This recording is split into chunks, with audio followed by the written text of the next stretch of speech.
सरकार की सीरत को पढ़नी हो तो किताबों में पढ़िए, और सरकार की सीरत को देखनी हो तो इन बुजुर्गों की जिंदगी को देखिए।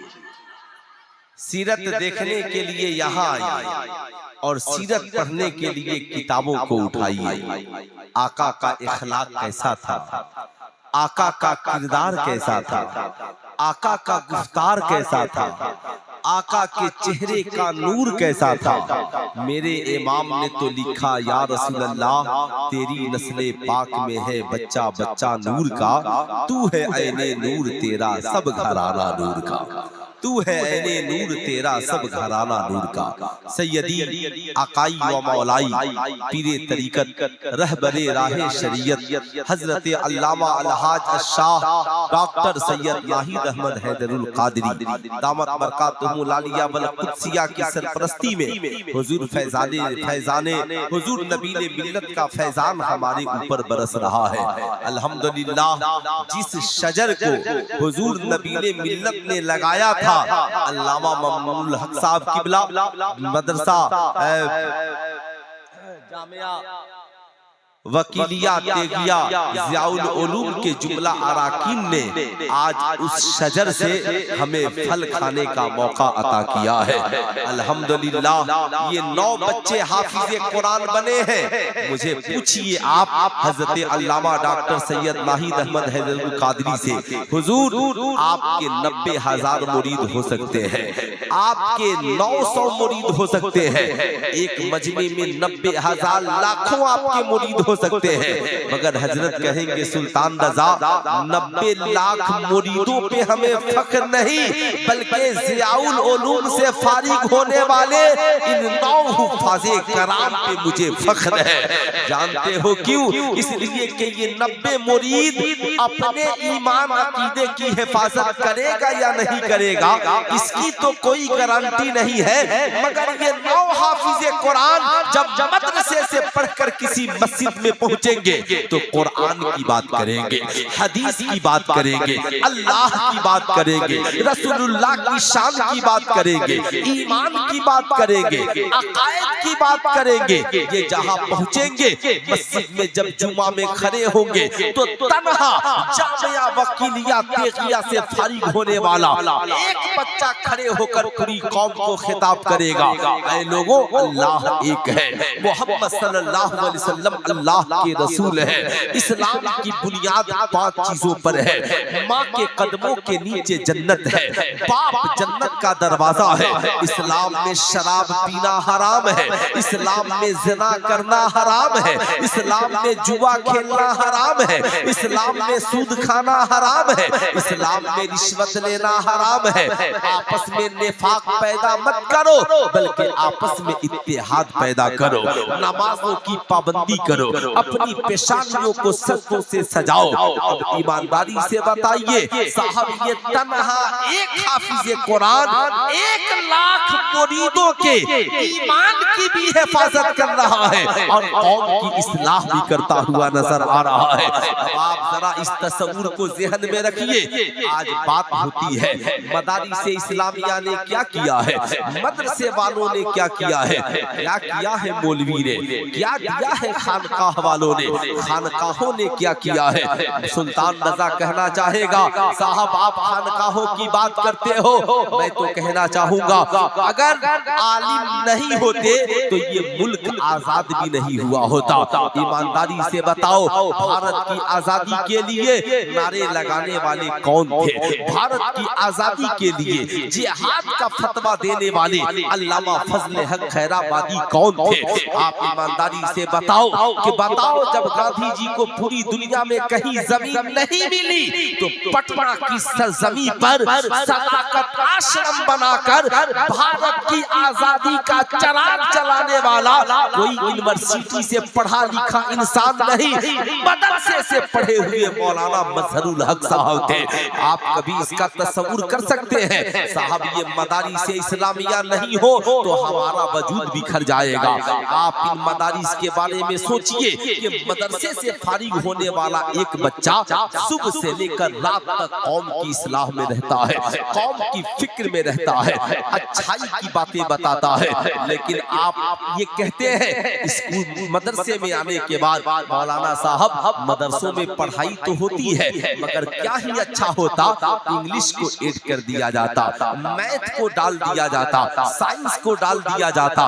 मैं भी कहता हूँ बेशक कंप्यूटर जरूरी है, साइंस जरूरी है, मैथमेटिक्स जरूरी है। क्या अब इस दौरे जदीद में भी आपको ऐसा लग रहा है कि मदारिस इस्लामिया में कंप्यूटर नहीं है, मदारिस इस्लामिया में इंग्लिश नहीं है, मदारिस इस्लामिया में मैथ नहीं है, जबकि लाखों आलिम यूनिवर्सिटी से लेकर स्कूल और कॉलेज तक सरकारी तौर पे टीचर बनकर पढ़ा रहे हैं, हजारों आलिम डॉक्टर बनकर कौम की खिदमत कर रहे हैं, सैकड़ों आलिम आईपीएस अफसर बनकर कौम की खिदमत कर रहे हैं। लेकिन सवाल ये उठता है, मौलाना मसवीर साहब के हिसाब से 4.5% बच्चे मदरसे में पढ़ते हैं, मेरे हिसाब से 1% से भी कम बच्चे मदरसे में पढ़ते हैं, 99% बच्चे कॉलेज और स्कूल में पढ़ते हैं। अब साहब ये 1% कुरान भी पढ़े, हदीस भी पढ़े, तफसीर भी पढ़े, नमाज भी पढ़ाए, तरावी भी पढ़ाए, स्कूल में भी पढ़ाए,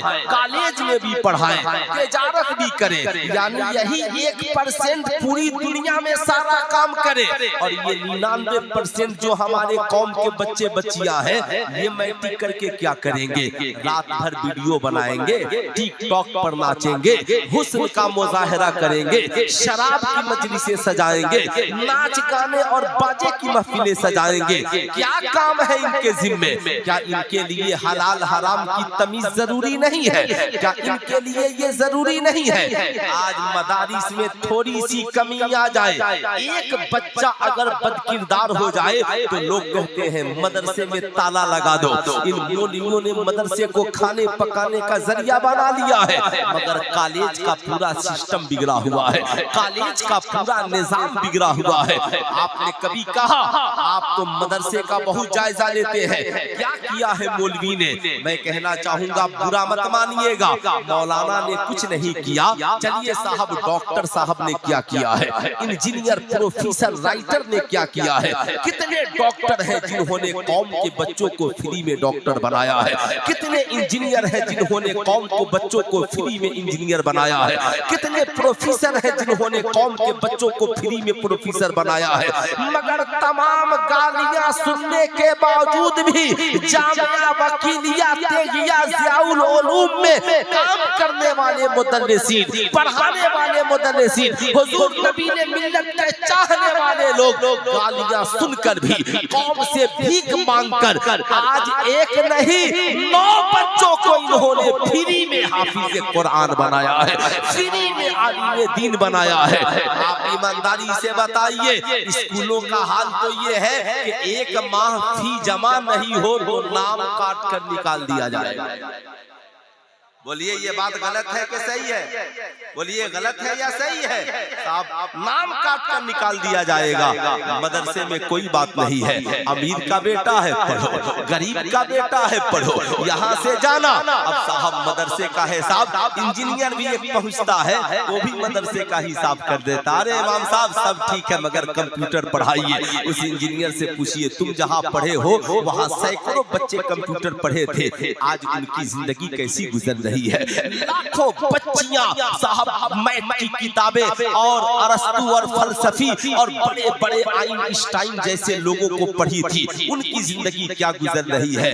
तालीम का असल मकसद क्या है? इंसान इंसानियत की तरफ जाए। अब मैं आपको छोटी सी मिसाल बताना चाहूंगा साहब, तालीम का मकसद ये है इंसान इंसानियत की अच्छी जिंदगी जिए। कुरान ने कहा उतुल इल्मा दर्जात, तुम पढ़ोगे हम तेरे रुतबे को बढ़ा देंगे। हर इंसान समाज में अपने इल्म के हिसाब से इज्जत पाता है, आलिम अपने इल्म के हिसाब से इज्जत पाता है, डॉक्टर अपने इल्म के हिसाब से इज्जत पाता है, इंजीनियर अपने इल्म के हिसाब से इज्जत पाता है, हाफिज़े कुरान अपने इल्म के हिसाब से इज्जत पाता है, आईपीएस अफसर अपने इल्म के हिसाब से इज्जत पाता है, खानकाह में बैठे पीराने इज़ाम अपनी इल्म के एतबार से इज्जत पाते हैं। क्योंकि रब ने वादा किया है उतुल इल्मा दर्जात, दर्जात जो भी पढ़ेगा हम उसके रुतबे को बढ़ा देंगे, हम उसकी इज्जत को बढ़ा देंगे। तालीम का मकसद ये है समाज में इंसान इज्जत वाला हो जाए, बावकार बन जाए,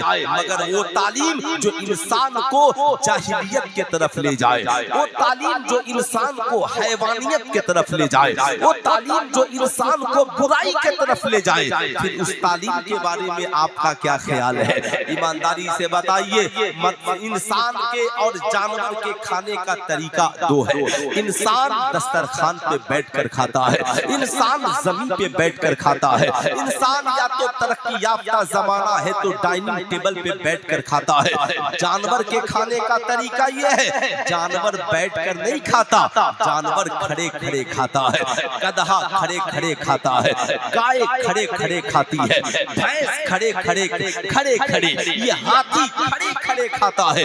जानवरों का काम है खड़े होकर खाना। अब कॉलेज में पढ़ने वाले लड़के लड़कियां इंटर बीए करने के बाद कॉलेज से निकलकर वो भी खड़े होकर गुलगप्पा खाए, तो जानवर की तालीम के किरदार में और उनके किरदार में क्या फर्क है? वो भी खड़े खड़े पानी पिए, तो जानवर के कैरेक्टर में और उनके कैरेक्टर में क्या फर्क है? इस्लाम यही बताता है, तुम पढ़ा कर भी बच्चों को जानवर की तालीमात की तरफ लेकर जा रहे हो, मगर हम बच्चों को पढ़ाते हैं तो सिर्फ कुरान ही नहीं पढ़ाते, कुरान भी पढ़ाते हैं, साथ में आमिना के लाल का किरदार भी पढ़ाते हैं। बच्चे जब है ना, जब घर से निकलना, जब मदारिस इस्लामिया से कदम निकालना, घर जाना, माँ को सलाम करना, जब घर जाना तो बाप को सलाम करना, बड़ों का अदब करना। थोड़ी सी आवाज में सफाई है ना, थोड़ी सी आवाज में सफाई करो इसकी, है ना, ताकि आवाज समझ में।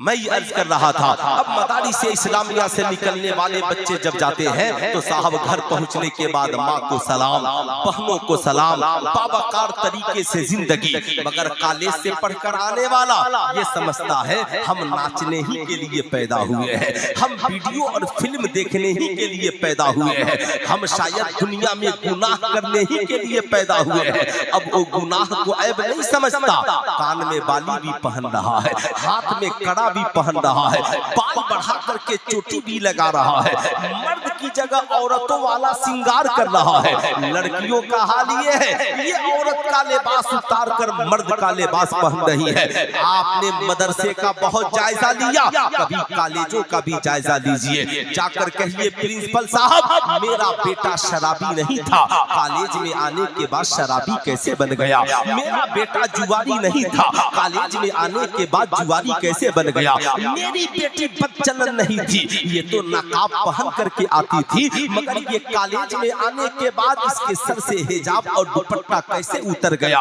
कॉलेज का प्रिंसिपल कहेगा हम आपकी औलादों को किताबें पढ़ाने आते हैं, आपकी औलादों को किरदार पढ़ाने नहीं आते। नर्सरी से लेकर पीएचडी तक कोई माई का लाल कॉलेज स्कूल में पढ़ाने वाला बता दे कि पढ़ाया जाता हो बाप का अदब क्या है, माँ का अदब क्या है, भाई का एहतराम क्या है, पड़ोसी का हक क्या है, बीवी का हक क्या है, शौहर का हक क्या है।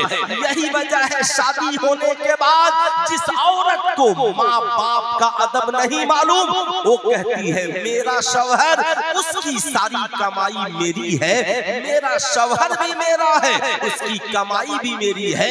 अब उसकी जिंदगी में उसके बाप का क्या अधिकार है? अब उसकी जिंदगी में उसके माँ का क्या अधिकार है? नतीजा ये निकलता है क्यों? इसलिए कि वो जहालत भरी जिंदगी जी कर आई है। उसने कॉलेज में जो पढ़ा है पढ़ा रही है, स्कूल में जो तालीम हासिल की है वो पढ़ा रही है, मगर आओ जरा मदारिस इस्लामिया के करीब आओ, आकर के यहाँ समझो साहब बाप का हक क्या है, माँ का हक क्या है, ये कौन बताएगा? जब कुरान पढ़ेंगे तो कुरान कहेगा बिल वालिदैन इहसाना, माँ बाप के साथ साथ एहसान करना। जब कुरान पढ़ेंगे तो कुरान कहेगा फला तकुल्लहुमा उफ़्फिन वला तनहरहुमा। जब माँ बाप बुढ़ापे को पहुंच जाए तो उन्हें झिड़कना मत करना।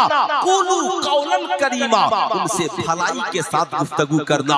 आए कुरान आगे बता, कुरान कहेगा शराब पीना हराम है। कुरान कहेगा ला तक़रबुज़ ज़ना, कभी ज़ना के करीब मत जाना। जब कुरान के करीब पहुंचेंगे तो कुरान कहेगा तामरूना बिल मारूफ व तनहौना अनिल मुनकर, तुम भलाई का हुक्म करना, लोगों को बुराई से रोकना। तावनु अलल बिर्रि व तक़वा ला तावनु अलल इस्मि वल उद्वान, भलाई और नेकी के कामों में लोगों की मदद करना, बुराई के काम में किसी की मदद मत करना। वाह रे कुरान, तेरा जवाब नहीं है। लेकिन हम जिस तरक्की याफ्ता दौर में जी रहे हैं, आज लोगों ने कहुआ बना लिया है। बल्कि यहूदियों की साजिश, यहूदियों ने सबसे पहले नारा दिया कि लोगों, कुरान पढ़ना माशाअल्लाह सबके लिए जरूरी नहीं है। क्यों सब कुरान पढ़ रहे हो? कुरान में क्या है? हमारे पास आओ, हम तुझे सोशल मीडिया से जोड़ेंगे, हम तुझे आधुनिक चैनल से जोड़ेंगे।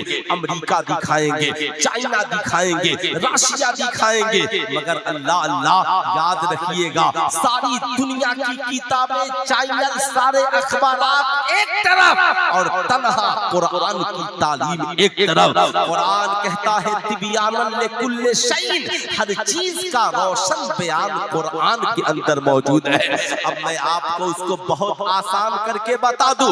लोग ये समझते हैं साहब कुरान वो पढ़े जो आलिम हो, कुरान वो पढ़े जो हाफिज हो, कुरान वो पढ़े जो मौलाना हो, कुरान वो पढ़े जो मुफ्ती हो, कुरान वो पढ़े जो नमाजी औरत हो। मैं कहूँगा नहीं, आए कुरान तू बता। कुरान कहता है ना हुदल्लिन नास, मैं तो सारी दुनिया के इंसानों की हिदायत के लिए आया हूँ। जो भी कुरान पढ़ेगा कामयाब होगा, जो भी कुरान पढ़ेगा तरक्की याफ्ता हो जाएगा। तो चूंकि यहूदियों ने ज़हन दिया कि कुरान सब मत पढ़ो, इसलिए यहूदी जानते हैं अगर हर मुसलमान कुरान पढ़ने लगे जिंदगी में इनकलाब आ जाएगा। हर मुसलमान कुरान पे अमल करने लगे, मुसलमानों को कोई नीचा नहीं कर पाएगा। इसलिए कि जो कुरान पढ़ेगा उसका इखलाक अच्छा होगा, उसका किरदार अच्छा होगा, उसका गुफ्तार अच्छा होगा, उसकी सोच अच्छी होगी, उसकी फिक्र अच्छी होगी, समाज को अच्छाई की तरफ ले जाएगा। मगर आइए मैं आपसे पूछना चाहता हूँ, अगर मैं अपनी कौम की बेटियों से कहूँ कुरान पढ़ो, ये बेटियां कहेंगी मौलाना कुरान पढ़कर क्या होगा? क्या कोई कुरान पढ़कर साइंटिस्ट बना है? क्या कोई कुरान पढ़कर चांद के ऊपर गया है? मैं कहूँगा कौम की शहजादियों, सुनीता विलियम और कल्पना चावला की कहानी बहुत नई है। कुरान ने 1400 बरस पहले कहा वल कमरी इज़्ज़त तसक लतरकबुन्ना तबकन अन तबक फमा लहुम ला युमिनून। ज़माने ने आज चांद पे कदम रखा है। कुरान ने 1400 बरस पहले कहा ऐ लोगों, एक जमाना आएगा इंसान सवारी बनाएगा और चांद के ऊपर चला जाएगा। फमा लहुम ला युमिनून। कुरान ने कहा ओ चांद पे जाने वालों, ईमान कब लाओ? कुरान ने ओ चांद पे जाने वालों, वो चांद पे जाने वालों ईमान कब लाओगे? जमाना आज चांद पे जा रहा है, कुरान बहुत पहले बता रहा है कोई साहबे ईमान चांद पे नहीं जाएगा। ये जितने जाएंगे ये सब बेईमान चांद पर जाएंगे। इसलिए कल से मत कहना पीर साहब कुरान पढ़ने वाले हैं तो साहब ये चांद पे क्यों नहीं चले गए। जैसे सोशल मीडिया पर बैठकर आज लोग इस्लाम के खिलाफ अनाप शनाप पर बोलते हैं। एक डॉक्टर साहब चैनल पे बैठे थे, एंकर लोगों ने घेर लिया, कहा आप मुसलमान हैं? कहा हूँ। कहा बहुत बड़े डॉक्टर हैं? कहा हूँ। कहा आप बहुत महान हस्ती हैं? कहा हूँ। कहा एक बात मुझे समझ में नहीं आती। कहा क्या?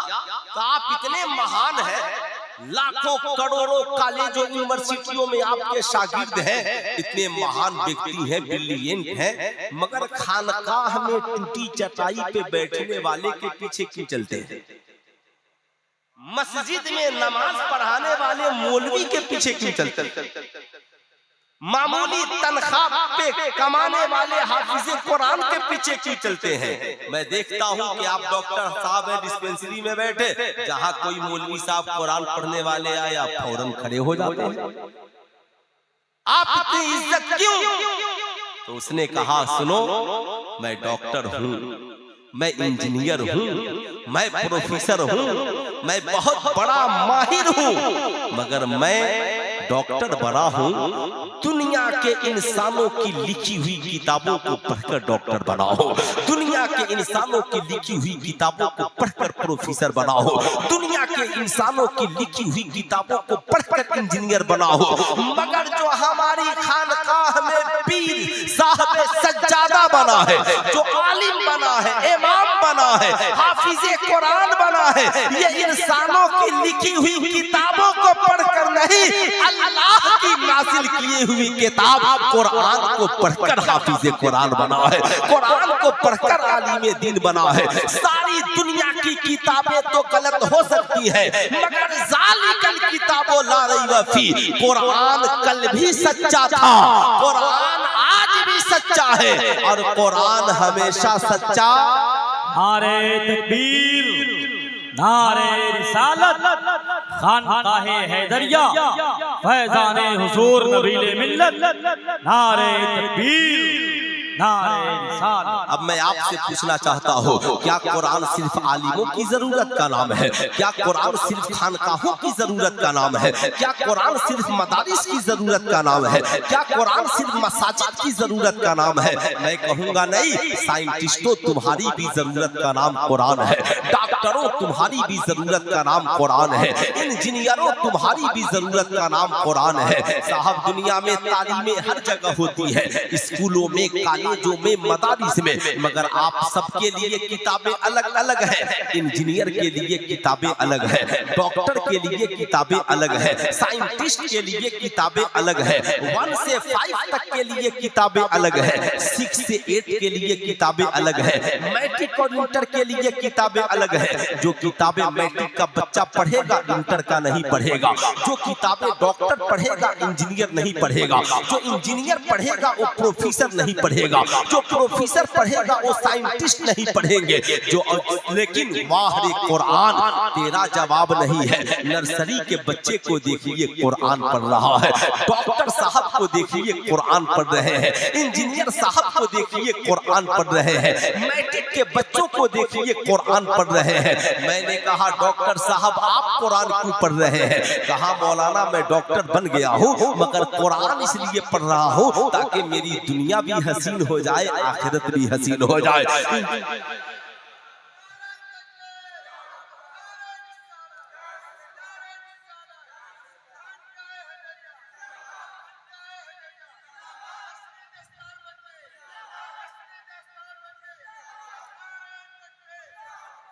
अब सुनिएगा, साहब डॉक्टर है कुरान पढ़ रहा है। मैंने कहा इंजीनियर साहब आप कुरान? कहा हाँ हाँ मैं इंजीनियर हूँ, मगर इसलिए कुरान पढ़ रहा हूँ ताकि मेरे कारोबार में बरकतें हो जाए। मैंने देखा बूढ़ी माँ घर में कुरान पढ़ रही है। मैंने कहा अम्मा जी खैरियत, इस बुढ़ापे में चश्मा लगाकर आप कुरान पढ़ रही है? कहा हाँ इसलिए कुरान पढ़ रही हूँ ताकि मेरे घर में खुदा की रहमत व बरकत का नुज़ूल हो जाए। मैंने देखा साइंटिस्टों को भी कुरान पढ़ रहे हैं। कहा आप कुरान क्यों पढ़ रहे हैं? कहा कुरान से रिसर्च का दरवाजा खुलता है। कुरान ने कहा खोले का मिम्माइन दाफिक, हमने इंसान को उछलते हुए पानी से पैदा किया। तो आज मेडिकल साइंस तरक्की कर गई और बगैर मर्द औरत के मुलाकात के सिम कार्ड के जरिए बच्चे की विलादत का जिक्र शुरू हो गया, बल्कि इसमें काम किया जा रहा है। ये और बात है कि इस्लाम इसके जवाज का कायल नहीं, इसलिए कि इससे पता नहीं चलता कि ये किस नस्ल की मनी है और किस नस्ल का सिम कार्ड है, और ये बच्चा जो पैदा हो रहा है किसकी मनी से पैदा हो रहा है। याद रखिएगा, लेकिन मेडिकल साइंस तरक्की कर रही है कुरान को पढ़ करके। अब साहब आगे बढ़िए। मैंने देखा हाफिज़े कुरान कुरान पढ़ रहे हैं। आप क्यों कुरान पढ़ रहे हैं? कहा इसलिए पढ़ रहा हूँ हाफिज़े कुरान बनूंगा, दुनिया भी हसीन होगी, अमल करूंगा, और जब मैदाने महशर में उठूंगा तो मेरे माँ बाप के सरों पर नूरानी ताज रखा होगा, नूरानी ताज रखा होगा। मैंने देखा पीर साहब भी कुरान पढ़ रहे हैं। मैंने कहा हुजूर आप कुरान क्यों पढ़ रहे हैं? कहा करोड़ों मुरीद आते हैं, कुरान पढ़ता हूँ ताकि एक बार दम कर दूं तो उनकी उन बीमार हो तो शिफायाब हो जाए, उन्हें जिंदगी में कामयाबी और कामरानी मिल जाए। मैंने देखा मुफ्ती साहब कुरान पढ़ रहे हैं। मैंने कहा हुजूर आप? कहा हाँ, कुरान पढ़कर लोगों को दीन की बातें बताता हूँ, कुरान पढ़कर के लोगों को मसाइल बताता हूँ। मैंने देखा बूढ़ा बाप जब बेटी का रिश्ता कर रहा है तो बेटी को सारी दुनिया की दौलतें जहेज में दे रहा है, वहीं पर एक कुरान भी लेकर आ रहा है और एक जानेमाज भी लेकर आ रहा है। मैंने कहा साहब आप कुरान क्यों दे रहे हैं? कहा मौलाना आपको नहीं मालूम है, मैं अपनी बेटी को इसलिए कुरान दे रहा हूँ ताकि मेरी बेटी और दामाद ये जान जाए सारी दुनिया की जिंदगी एक तरफ, मगर मर्द और औरत अपनी जिंदगी को कामयाब करना चाहते हैं तो कुरान को पढ़ना भी जरूरी है और कुरान के अहकाम पे अमल करना भी जरूरी है। अब दुनिया में कोई ऐसी किताब लाइए जो किताब एक हो मगर डॉक्टर कहे ये मेरे लिए है, इंजीनियर कहे ये मेरे लिए है, प्रोफेसर कहे ये मेरे लिए है, मगर वाह रे कुरान तेरा जवाब नहीं है। साहब जो सबकी जरूरत बन जाए उसी किताब को कुरान कहते हैं। आज इंजीनियर कहता है मेरी जरूरत कुरान है, डॉक्टर कहता है मेरी जरूरत कुरान है, प्रोफेसर कहता है मेरी जरूरत कुरान है, खानका में बैठा पीर कहता है मेरी जरूरत कुरान है, मदारिस स्कूल में पढ़ने वाले बच्चे कहते हैं मेरी जरूरत कुरान है, घर में रहने वाली औरतें कहती हैं मेरी जरूरत कुरान है। अरे मैंने देखा कि एक बच्चा अपने बाप की कब्र पे खड़े होकर कुरान पढ़ रहा है। मैंने कहा शहजादे कब्रिस्तान में क्या पढ़ रहे हो? कहा दुनिया में एक ही किताब है कुरान कि अगर जिंदा मुर्दों के लिए पढ़ दे तो जिंदा हिंदुस्तान में कामयाब हो जाए और मुर्दा कब्रिस्तान में कामयाब हो जाए। अब जो कब्रिस्तान वालों की जरूरत बन जाए उसे कुरान कहते हैं, उसे कुरान कहते हैं। मैंने देखा कि सारे लोग पढ़े लिखे ही किताब पढ़ते हैं, एक अनपढ़ और जाहिल आदमी वजू और गुस्ल करने के बाद, सर पे टोपी रखने के बाद, साहब कपड़ा पहनने के बाद कुरान लेकर बैठा है, खुशबू का इंतजाम करके बैठा है, हर वरक को पलट रहा है, हर वरक को पलट कर देख रहा है। मैंने कहा साहब आप ये क्या कर रहे हो? आपको तो कुरान पढ़ना नहीं आता। कहा मौलाना मैंने सुना है दुनिया में जितनी किताबें हैं सारी किताबों को पढ़ने के बाद इंसान कामयाब होता है, मगर वाहिद किताब है कुरान, अगर पढ़ना नहीं आता सुन लो कामयाब हो जाओगे, देख लो कामयाब हो जाओगे, मोहब्बत से चूम लो तुम्हारी दुनिया भी हसीन हो जाएगी और आखिरत भी हसीन हो। ऐसी कोई किताब ले आइए जो मुर्दों को भी फायदा दे और जिंदों को भी फायदा दे। ऐसी कोई किताब ले आइए। है इंग्लिश की कोई ऐसी किताब? है तारीख की कोई ऐसी किताब? है हिस्ट्री की ऐसी कोई किताब? है साइंसदानों के पास ऐसी कोई किताब? ऐ मुसलमानों को कुरान तुम्हारे पास है, मगर अफसोस यहूदियों ने सलाहुद्दीन अय्यूबी से कहा अय्यूबी हम मुसलमानों के ईमान को इतना कमजोर कर देंगे कि आजान होगी मगर मुसलमान मस्जिद में जाने को तैयार नहीं होंगे, घर में कुरान होगा मगर लोग पढ़ने को तैयार नहीं होंगे। आज बाप खून के आंसू रो रहा है, आज माँ खून के आंसू रो रही है, लाखों लोग हुजूर की बारगाह में आते हैं, हुजूर बेटा आवारा हो गया है ताबीज लिख दीजिए, हुजूर बेटी आवारा हो गई है ताबीज लिख दीजिए, हुजूर बेटा बहुत कमाता है मगर इस बुढ़ापे में ख्याल नहीं रखता, हुजूर उसे समझा दीजिए, कोई ऐसी दुआ बताइए पढ़ूं तो मेरे बेटे का मेरे ऊपर असर हो जाए। बुरा मत मानिएगा, जब बेटे को पढ़ाना था तो आपने एक बार भी नहीं सोचा कि हम बच्चे को स्कूल में भेजने से पहले कम से कम मदरसे में भी तो भेजे। वो मदरसा अगर जहाँ पर शराब को मिटाया जाता है, जहाँ पे बच्चों को जना से दूर किया जाता है, जहाँ बच्चों को बुराई से दूर किया जाता है, जहाँ बच्चों को साहब किरदार बनाया जाता है। भूले से हमारी कौम का एक बच्चा मदरसे में आ गया, हमारे आलिम उसे कुरान भी पढ़ाते हैं, साथ में नबी का किरदार भी पढ़ाते हैं। साहब हमारे आलिम अगर कोई एक बच्ची पढ़ने आ गई तो उसे कुरान भी पढ़ाते हैं, साथ में नबी का किरदार भी पढ़ाते हैं। इसलिए मेरी आपसे गुजारिश होगी, साहब आप चाहते हैं कॉलेज के बच्चे शराबी न बने? क्या आप चाहते हैं कॉलेज के बच्चे जुआरी न बने? क्या आप चाहते हैं स्कूल में जना का बाजार गर्म नहीं हो? क्या आप चाहते हैं आपकी बेटियां इज्जत और आबरू की जिंदगी गुजारे? क्या आप चाहते हैं कि आपका बेटा बड़े होकर एक हाथ में सिगरेट और एक हाथ में पेप्सी कोको कोला न पिए? क्या आप चाहते हैं आपके बच्चे बड़े होकर स्मोकिंग, चर्च, अफीम और गांजा के करीब नहीं जाएं? तो उसकी एक ही सूरत है, उसकी एक ही सूरत है, एक ही सूरत, जामिया वकीलिया तेगिया ज़ियाउल उलूम को मजबूत कीजिए, इसके शोबाजात को बढ़ाइए और कहिए अल्लामा ममनूनुल हक साहब आप इसी में इस्लामिक मॉडल प्ले स्कूल भी नाज़िरा के साथ खोलिए। बच्चे 6 साल के होते हैं तब स्कूल में पढ़ने जाते हैं, 3 साल में स्कूल में खेल कूद के अलावा कुछ नहीं होता, और हर साल हजारों रुपए हर महीना हमारे स्कूलों में बर्बाद होते हैं। सीबीएसई के नाम पर, डीपीएस के नाम पर, इमानुअल के नाम पर, बचपन के नाम पर, प्ले स्कूल के नाम पर।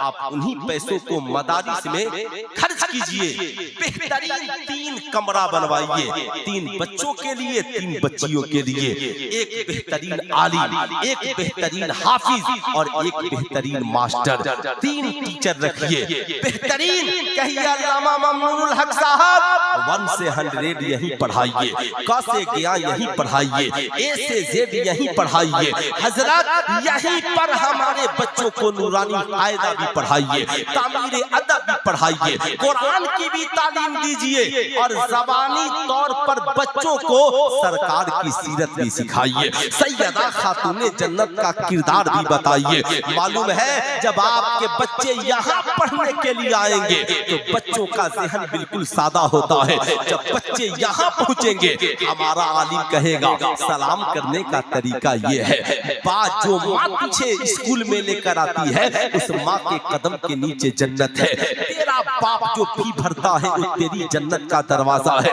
बच्चों खाने का तरीका ये है, बच्चों पीने का तरीका ये है, लिबास पहनने का तरीका ये है। अब हमारा आलिम जहाँ सारी चीजें पढ़ाएगा वहीं पर बोर्ड पर हफ्ते में 1-2 दिन तो तकरीर करके भी बच्चों को समझाएगा। सुनो आज मैं वो चीजें बताने वाला हूँ जो सेहत के लिए नुकसानदेह है, जिसे पीने के बाद इंसान मर जाता है, उसका किरदार और करेक्टर बिगड़ जाता है।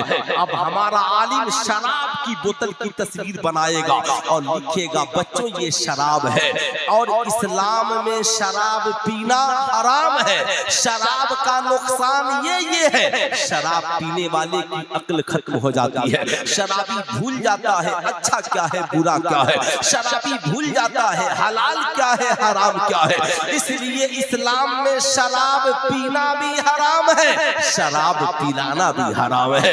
इसलिए कभी जिंदगी में शराब के करीब न जाना। अब वो बच्चा यहाँ से पढ़ने के बाद जब स्कूल में जाएगा, कॉलेज में कदम रखेगा, कोई उसका साथी कहेगा चल आज तेरी बर्थडे पार्टी है, शराब की महफिल सजाते हैं, वो कहेगा ना ना ना, मैं बचपन में जामिया वकीलिया तेगिया ज़ियाउल उलूम में नर्सरी LKG UKG की तालीम हासिल कर रहा था तो मौलवी साहब ने मदरसे में पढ़ाया था शराब पीना भी हराम है, शराब पिलाना भी हराम है। कहेगा तुझे मेरी दोस्ती का वास्ता, वो कहेगा तू मेरा दोस्त बाद में है और मैं मुस्तफा जाने रहमत का गुलाम पहले हो। अब ऐसे बच्चे जब यहाँ से पढ़कर कॉलेज में जाएंगे, स्कूल में जाएंगे, डॉक्टर होंगे मगर MR का बाजार गर्म नहीं होगा, IPS अफसर होंगे मगर रिश्वत का बाजार गर्म नहीं होगा। साहब पढ़ने बढ़ते जाएंगे मगर निगाहों की हिफाजत होगी, जना के इम्कानात कम हो जाएंगे, हमारी बेटियां बाहया हो जाएंगी, इसलिए कि हमारा आलिम उसे साहबे किरदार बना करके यहाँ से भेजेगा। लेकिन हमने तो मिला जुला कर ये समझ लिया है कि स्कूल ही की तालीम में सारी कामयाबी है। तो किसने कहा कि आप स्कूल में मत पढ़ाइए, मगर ये बताइए वहां डिग्रियां पढ़ाई जाती हैं, किरदार नहीं सिखाया जाता। अब 14 साल 15 साल 20 साल हमारे बच्चे बच्चियां स्कूलों में सिर्फ किताब पढ़ते हैं, कभी जिंदगी में किरदार पढ़ते ही नहीं। तब माँ बैठी है, बाप बैठा है, वो मोबाइल चलाए, चाहे गेम खेले, चाहे किसी को मैसेज करे, चाहे तन्हाई में थोड़ी सी दौलत कमाने के लिए लाइव आ जाए, साहब इससे उसे क्या फर्क पड़ता, इसलिए कि वो जानती ही नहीं है हमारे लिए हलाल क्या है और हराम क्या। तालीम का असल मकसद ये है इंसान जाने हलाल क्या है और हराम क्या है। यही वजह है हुजूर नबी मिल्लत ने डिग्री कॉलेजों का इंतजाम नहीं, मदारिस इस्लामिया का इंतजाम किया, इसलिए कि वो जान रहे हैं जब यहाँ से 9 बच्चे भी अगर एक साथ 90,000 बच्चे मैट्रिक पास कर जाएंगे, जमाने में इनकलाब नहीं आएगा, मगर 9 बच्चे जामिया वकीलिया से हाफिजे कुरान बन जाएंगे तो 90,000 के मुकाबले में ये 9 बच्चे इनकलाब लाने के लिए काफी है, जमाने के रीति रिवाज को बदलने के लिए काफी है, लोगों के मिजाज और किरदार को बदलने के लिए काफी है। कल बरोज़े महशर हाफिजे कुरान को हुक्म होगा, ऐ हाफिजे कुरान, कुरान पढ़ता जा, जन्नत में चढ़ता जा। हाफिजे कुरान ठहर जाएगा, कहेगा मौला मैं कुरान पढ़ूं जन्नत में जाऊं, मगर जिन्होंने मेरी तालीम का इंतजाम किया वो कब जाएंगे, जिन्होंने मेरे खाने का इंतजाम किया वो कब जाएंगे, जिन्होंने मेरे पढ़ने का इंतजाम किया वो कब जाएंगे। रब फरमाएगा तू भी जा, और जिन लोगों ने तेरी तालीम का इंतजाम किया उन्हें भी लेकर चला। अल्हम्दुलिल्लाह, अब साहब उन्हें भी लेकर के चला जा। इसलिए मैं आपसे कहूंगा, आप दुनियावी तालीम के लिए इतने पैसे खर्च करते हैं, बुरा मत मानिएगा, कल बरो ईमानदारी से बताइए कुरान किसकी किताब है। पूरा मजमा हाथ उठाकर बोलिए कुरान किसकी किताब है। अरे बोलिए अल्लाह की किताब। किसकी किताब है? पूरा मजमा हाथ उठाकर बोलिए कुरान किसकी किताब है? अल्लाह की किताब। और इस दौर में अल्लाह की एक ही किताब दुनिया में अभी मौजूद है। तौरेत, इंजील, जबूर सब अपनी जगह है, मगर इस वक्त अगर हुक्म किसी किताब का चल रहा है तो कुरान का चल रहा है। तो अल्लाह की किताब कुरान। अब बुरा मत मानिएगा, गोसाइएगा मत। 1-2 बात और बताऊंगा मैं, फिर मेरी गुफ्तगू खत्म होगी। 4:05 हो रहे हैं। 1 से 2 बात सुनिए, उसे जानना भी जरूरी है, याद रखिएगा। मैं ये बता रहा था कि साहब एक किताब कल बरोज़े महशर कुरान ने अगर शिकायत कर दी, मौला ये इंग्लिश के लिए, मैथ के लिए, मैं कमेंट नहीं कर रहा हूँ, दुनिया की तालीम के लिए ये हर साल लाखों करोड़ों खर्च करते थे, मगर मौला जब मेरी तालीम की बात आती थी तो ये आलिमों से भीख मंगवाते थे।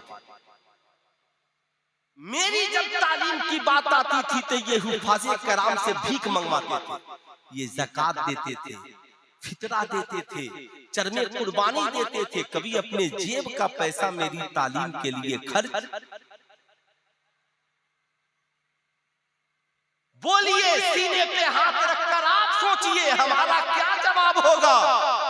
क्या हम कहेंगे कि हम ज़कात दिए थे? क्या हम कहेंगे हम फितरा दिए थे? ज़कात गरीबों का हक है, फितरा गरीबों का हक है, चरमे कुर्बानी गरीबों का हक है, मगर आपने कुरान की तालीम के लिए क्या दिया? क्या दिया? ऐ मेरी कौम के लोगों, इस डूबते नैया को पार लगाइए, कुरान की तालीम को मजबूत कीजिए। कम से कम जिंदगी में यार कुछ नहीं कर सकते तो जहां हम दुनियावी तालीम के लिए 50,000 साल में खर्च कर रहे हैं, कम से कम 2-4 हजार भी तो कुरान की तालीम के लिए खर्च कीजिए। सिर्फ ज़कात फितरा ही लेकर क्यों आते हैं? कुरान से अगर प्यार है तो कभी मदरसे में चुपके से आइए, हुजूर ये 1100 रुपए मेरी माँ के नाम पर लीजिए और किसी हाफिजे कुरान को 10 टाइम खाना खिला दीजिएगा। कसम खुदा की 10 टाइम खाना खिला दीजिएगा। उस पैसे से एक हाफिजे कुरान जो तालिबे इल्म है 10 वक्त खाएगा। कम से कम साहब अगर 10 सूरतें उसने याद कर ली तो इस 10 सूरतों का सवाब पूरी जिंदगी तुम्हारी माँ को कब्र में पहुंचता रहे। सिर्फ मैं 1100 का फायदा बता रहा हूँ। आप कभी सोच सकते हैं, लेकिन दाग हुए के मीर हुए, सभी एक ही जुल्फ के असीर हुए। हमने कभी कुरान की तालीम के लिए पैसा खर्च किया ही? यही वजह है आज लोगों की बिल्डिंगें और यूनिवर्सिटियां चमक रही हैं, मगर आज मदारिस इस्लामिया का बुरा हाल। ये तो हुजूर नबीले मिल्लत का फैजान है। कमरे चमक रहे हैं, बिल्डिंगें चमक रही हैं, ये उनका एहसान है। अच्छा ये बताइए, लोग बात करते हैं ना, बुरा मत मानिएगा, और इतने कमीने लोग भी मौजूद हैं जो चैनल सिर्फ इसलिए चलाते हैं कि हमें कहाँ कमेंट करना। और मैं तो कहता हूं कि भारत को अगर अपराध मुक्त करना है तो सबसे पहले चैनल वालों को भगाना होगा। बुरा मत मानिएगा। खानकाहे हैदरिया कहाँ है? हसनपुरा में, सिवान में कहा है, सिवान में और हसनपुरा में। अगर हुजूर नबीले मिल्लत चाहते तो वहां 10 बीघा की बहुत बड़ी जमीन खरीदकर अपने मुरीदों से पैसा वसूल कर बहुत बड़ी यूनिवर्सिटी बनाकर अपने बेटे को उसका मालिक बना देते। बोलिए, कर सकते थे कि नहीं कर सकते थे? अरे यार, उनके लिए कोई बड़ी बात थी? मुंबई में करोड़ों मुरीद उनके, बड़े बड़े सेठ, मगर वो जानते थे कि मेरी जिंदगी अपनी औलादों के लिए नहीं, मेरी जिंदगी तो मजहब इस्लाम की तबलीग के लिए है। जिस इलाके को देखा कमजोर है उसी इलाके में मदरसा कायम कर दिया। जहां देखा कौम को जरूरत है वहीं पे इदारा कायम कर दिया। साहब याद रखिएगा, आज जो हम जी रहे हैं ना जिस मूड में, साहब ये हुजूर नबीले मिल्लत का फैजान है। इसलिए मैं ये नहीं कहता लाखों खानकाहे हैं, बोलिएगा ना तो लोगों को मिर्ची लग जाती है। और चैनल वाले भी बड़े स्टेटस लगाकर लगाते हैं। इन कमीनों को तो आखिर कोई काम है नहीं, कोई काम नहीं। लेकिन मैं आपसे कहना चाहूंगा, असल मोहब्बत यही है कि हम जहां जाएं, ये औलियाए किराम का तरीका है। मुल्क छोड़ दिया इस्लाम की तबलीग के लिए, खानदान छोड़ दिया इस्लाम की तबलीग के लिए, साहब अपना घर बार अपनी औलादों को छोड़ दी इस्लाम की तबलीग के लिए। यही वजह है हुजूर नबीले मिल्लत ने हसनपुरा में यूनिवर्सिटी, बहुत बड़ा इदारा, बहुत बड़ा मदरसा कायम नहीं किया ताकि मेरी विसाल के बाद कोई ये न कहे कि नबीले मिल्लत तो सारी दौलत लूट कर ले जाकर हसनपुरा में अपने बच्चों के लिए बना दिए, बल्कि उन्होंने आपकी बस्ती में आपके लिए इदारा बना कर दिया। जहां कदम रखा वहीं मस्जिदें बना कर दी, जहां कदम रखा वहीं खानकाहें बना कर दी। इसलिए मैं अपनी कौम की शहजादों से कहूंगा, बताओ आज के बाद कुरान की तालीम के लिए हम ज़कात और फितरा ही देंगे या अपनी जेब की कमाई भी खर्च करेंगे? अरे बोलिए, पूरा मजमा हाथ उठा करके बोलिए, कितने लोग हैं जो कुरान की तालीम के लिए अपने जेब से पैसा खर्च करेंगे? हाथ उठाइए। सारे लोग करेंगे? जरूर कीजिएगा। मैं आपसे अभी नहीं मांगता, काहे मैं चंदा करने के लिए थोड़ी खड़ा हुआ हूँ, नहीं, आपकी ज़हन साजी कर रहा हो। ज़कात फितरा अपनी जगह, मगर जब अल्लाह रिज़्क दे कुछ पैसा कुरान की तालीम के लिए लेकर आ जाइए। आखिरी पैगाम मेरा सुनिए, जो ये दर्द है लोगों का, बहू बहुत पढ़ी लिखी आ गई, डॉक्टर है, इंजीनियर है, प्रोफेसर है, ससुर से कहती है सुनिए ये घर मेरे शौहर का है, कभी पटना में मत आइएगा, इस पे मेरा हक है, आप जहाँ रहते हैं वहीं रहिएगा। अब साहब सास भी समझती है कि उसका शौहर बनाया है तो वो रहे, हमारा क्या है। बात तो यही है। अरे बोलिए, मर्द भी समझता है कि मैं जो कमा रहा हूँ ये सब मेरी बीवी का है और मेरे बच्चों का है, मगर आका की सिर्फ एक सीरत सुनिए फिर मेरी गुफ्तगू खत्म। अल्लाह अकबर। एक सहाबी रसूल है, मुस्तफा करीम की बारगाह में पहुंचते हैं, अर्ज गुजार होते हैं, या रसूल अल्लाह, मर्द पर पहला हक किसका? मर्द पर पहला हक किसका है? आजकल जो लोग नारा लगाते हैं माई वाइफ माई लाइफ, मेरी बीवी मेरी जिंदगी है, मैं कहता हूँ बेशक हक है, माई वाइफ माई लाइफ, मगर जब बात माँ की आए ना तो हजरत से पैगाम सुनिए, my wife my mother my heart, मेरी माँ सिर्फ जिंदगी नहीं, मेरी माँ तो मेरा दिल है, मेरा कलेजा है, मेरा जिगर है। बीवी के बगैर जिंदगी गुजर सकती है, मगर माँ की दुआओं के बगैर मेरी जिंदगी नहीं गुजर सकती। अब सुनिए इस्लाम ने क्या कहा।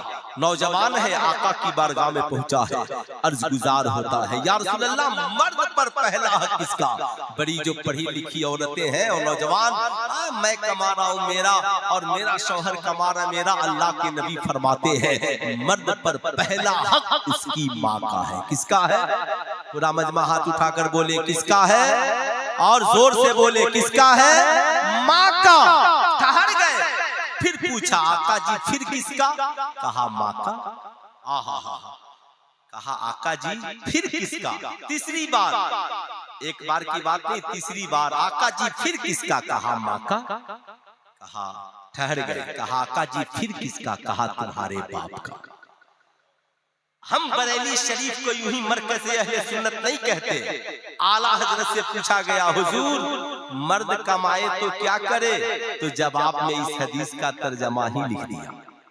लिखते हैं कि मर्द 100 रुपए कमाए तो 75 माँ को दे दे और 25 बाप को दे दे, इसलिए कि आका ने 3 बार माँ की मोहब्बत का जिक्र किया है और 1 बार बाप की मोहब्बत का जिक्र किया।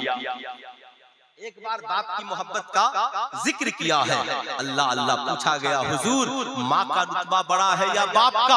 आला हजरत फरमाते हैं मोहब्बत माँ से ज्यादा करो और अदब बाप का ज्यादा करो। अल्लाह अल्लाह, ये बूढ़े माँ बाप क्यों मिले हैं आपको? तो अल्लाह के नबी हैं, मिंबर पे चढ़ रहे हैं, फरमाते हैं गुब्बार आलूद हो उसकी नाक, खाक आलूद हो उसकी नाक, जिसने बुढ़ापे में माँ बाप को पाया और उनकी खिदमत करके जन्नत हासिल न कर सके। नबी ने फरमाया माँ बाप इसलिए मिले ताकि बुढ़ापे में उनकी खिदमत करके जन्नत हासिल करो।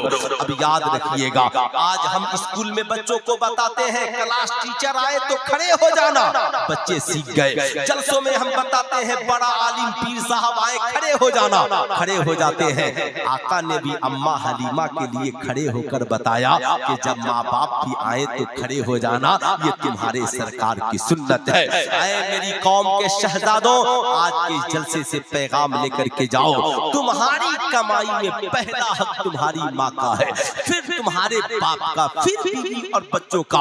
इसलिए कमाना तो सबसे पहले माँ की खिदमत करना, फिर वालिद की खिदमत करना, फिर बीवी बच्चों की खिदमत करना। शायरों को देते हैं सुभान अल्लाह, नकीबों को देते हैं सुभान अल्लाह, खतीबों को देते हैं सुभान अल्लाह, पीराने एजाम से मुसाफा करते हैं सुभान अल्लाह। घर जाइए कमाइए तो कुछ पैसा माँ की आंचल में भी डाल दीजिए ताकि उसकी दुआओं से आपकी जिंदगी कामयाब हो जाए। रात की तन्हाई में कभी चुपके से अपने बूढ़े बाप का जेब भी देख लीजिए, कहीं मेरे बाप का जेब खाली तो नहीं है, कहीं सुबह को चाय की होटल में मोहताज तो नहीं हो जाएगा। तो अपने बाप के जेब में भी कुछ पैसे चुपके से रख दीजिए। माँ बाप जब पैसे का मुतालबा कर दे, बहाने न बनाइए। जब हमें जरूरत होती थी तो मेरा बाप कर्ज ला कर देता था, हम कमा कर अपने बाप की खिदमत करें, माँ की खिदमत करें। सारी दुनिया हमारी कमाई खाकर सो जाती है, मगर रात की तन्हाई में कोई हमारे लिए दुआ करता है तो हमारी माँ करती है, हमारा बाप करता है। अल्लाह के नबी फरमाते हैं सारी दुनिया की खुशियाँ एक तरफ और माँ बाप की खुशी एक तरफ। जब तक तुम्हारे माँ बाप खुश नहीं होंगे, अल्लाह उसके रसूल भी तुमसे खुश नहीं होंगे। इसलिए दिल्ली रहो, मुंबई रहो, कलकत्ता रहो, सऊदी रहो, कमाओ तो सबसे पहले अपनी माँ की खिदमत करो। किसकी खिदमत करो? कितने नौजवान हैं जो आज के बाद कमाएंगे तो सबसे पहले अपनी माँ की खिदमत करेंगे? सारे नौजवान करेंगे? सुभान अल्लाह। यही मदारिस इस्लामिया की तालीम है। पेशानियों को सजदों से सजाइए, माँ बाप की खिदमत कीजिए, नमाज रोजे की पाबंदी कीजिए, हलाल चीजों से करीब होइए, हराम चीजों से दूर होइए। मदारिस इस्लामिया को मजबूत कीजिए ताकि हमारी औलादे बड़े होकर बदकिरदार नहीं बने, साहिब किरदार बने।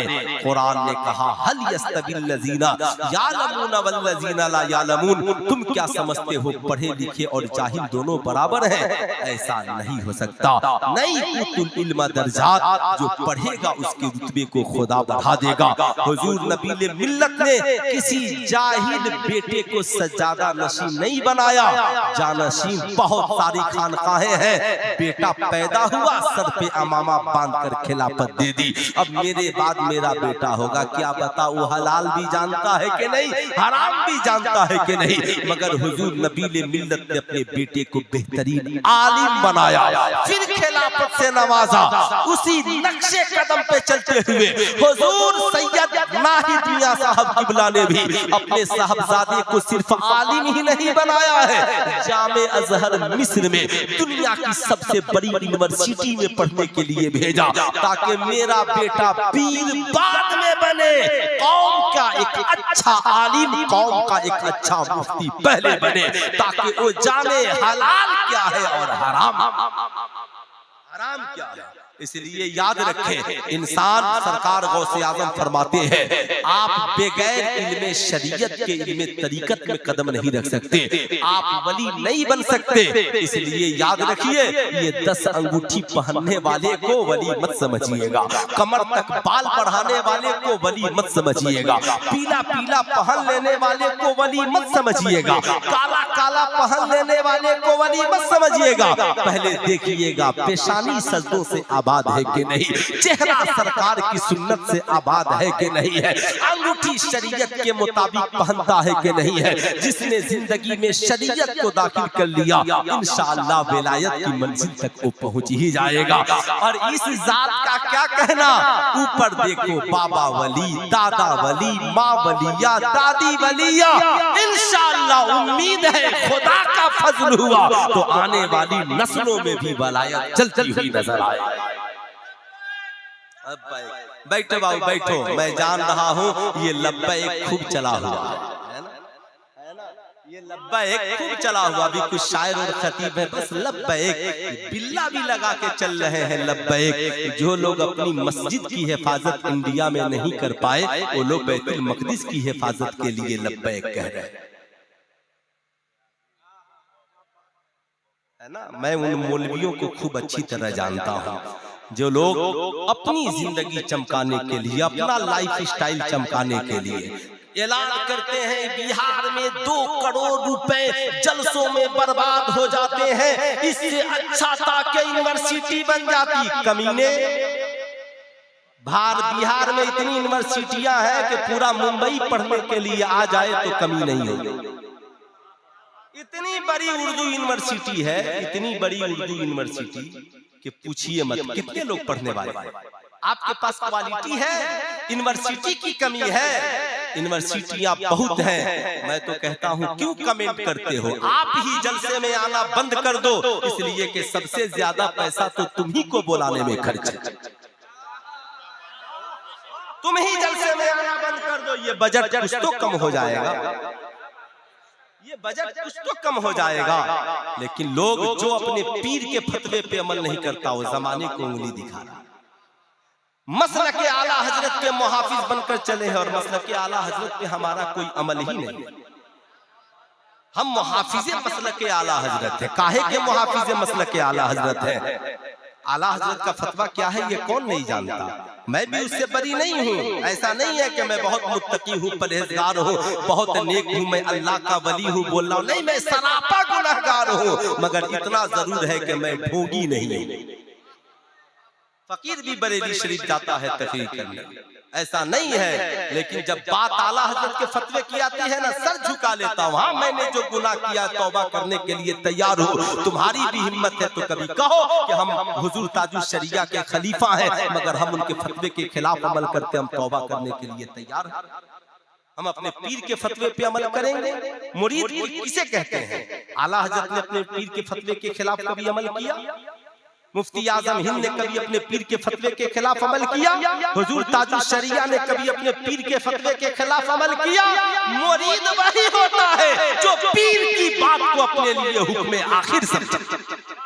इसलिए कि पीर की निगाह देख रही है, पीर की निगाह देख रही होती है। मुरीद के लिए अमीर खुसरू का नजरिया चाहिए, मुरीद के लिए ख्वाजा गरीब नवाज का नजरिया चाहिए, मुरीद के लिए ख्वाजा कुतुबुद्दीन बख्तियार काकी का नजरिया चाहिए। इसलिए याद रखिएगा, कभी कभी आदमी तुर्श में आ जाता है, बात हो जाती है, बड़ी तकलीफ होती है, बड़ी तकलीफ होती है। लोग अपनी सिर्फ दुनियावी चैलेंज कौन नहीं कर सकता? मैं जानता हूँ, मेरी बहुत सारी तकरीरें हैं इस्लाह माशरा पे बहुत अच्छी अच्छी, मगर उतना कोई नहीं सुना।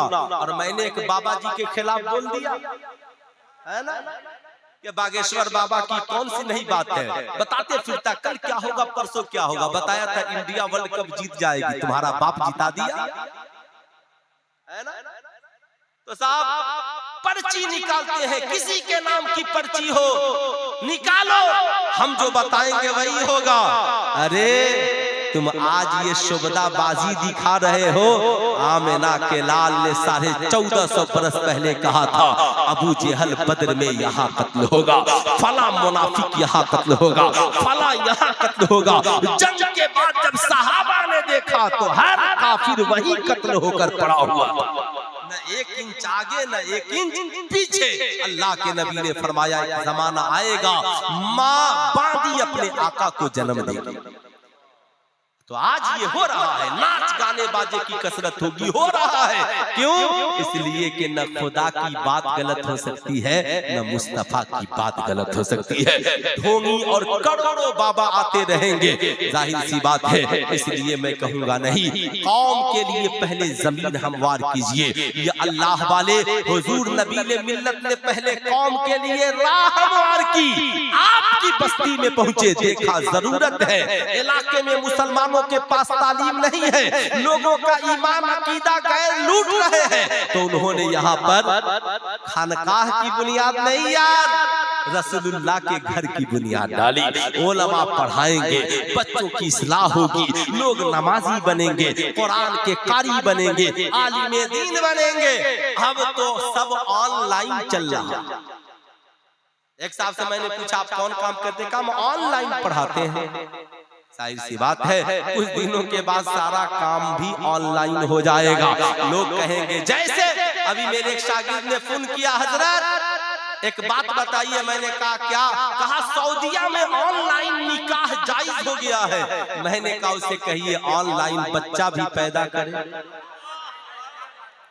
उसे कहिए, है ना। वो कारी एजाज साहब का भी शागिर्द है और मेरा भी है, एहसान खान, है ना। आज फोन किया, हजरत मेरी शादी है, मिलाद में आना। बोला अच्छा तुम्हारी शादी है, ठीक है, खान साहब है वो, है ना। बोले एक बात बताओ, कहा गायबाना नमाज़े जनाजा। मैंने कहा वो जब था तब था, अब नहीं है। कहा यहाँ पर तो लोग ऑनलाइन निकाह कर लेते हैं। मैंने कहा मालूम है हैदराबादी लड़कियां क्या करती हैं? ऑनलाइन निकाह करके पैसा कमाती हैं। जो लड़का सऊदी चला गया, फेसबुक पे दोस्ती हुई, निकाह किया, अकाउंट भेजा, अब जितना दिन वहां रहा हर महीना पैसा लेती रही और जिस्म का मुजाहरा मोबाइल के जरिया करती रही। पूछ लिया कब आ रहे हो?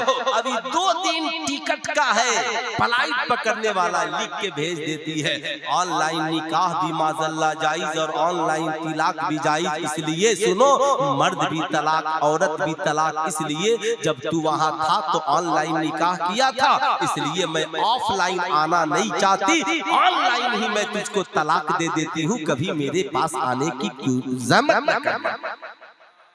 अब बेचारा लड़का रो रहा है, मुफ्ती नुमान साहब क्या होगा? 30 लाख बर्बाद हो गया, 40 लाख बर्बाद हो गया। हजरत के हुजूर हुजूर बर्बाद हो गया, कुछ पैसा तावीज लिख दीजिए, मेरे पैसे का क्या होगा। हाय, जब गुनाह चुपके चुपके मोबाइल पे करता था तो बड़ा मजा आता था, बहुत लुत्फ आता था। सुल्तान रजा कहना चाहेगा, इस्लाम जिसे जायज कहे उसे जायज समझिए, और इस्लाम जिसे नाजायज कहे उसे नाजायज समझिए। एक दावते इस्लामी वाले ने हमको पकड़ा है ना, और वहां पर क्या कहते हैं कि महाराष्ट्र में हजरत आला हजरत के हिसाब से वीडियो बनाना नाजायज है, आपकी वीडियो बहुत है। मैंने कहा तो हम कितना वीडियो बना के डालें। किसी चैनल वाले को हम न्योता देने गए थे, किसी को बुलाने गए, किसी को हम कहे थे, है ना, तो इसका गुनाह इसके सर होगा। हम बोल देंगे हम इसको तो बोले नहीं थे, ये अपनी मर्जी से आते ही जहन्नम में जाए, हमको काहे ले जाएगा। टेंशन कल्लू बरकाती सोचे कि वो बेचारा लेकर चलता है, लाइव चलाता है। टेंशन उसको हो जो मस्जिद में तकरीर करता है और लाइव चलवाता है। टेंशन उसको हो जो इमाम खड़ा हो लाइव चलवाता है। हद तो ये है कि तावीज भी लिख रहा है तो लाइव चलवाता है।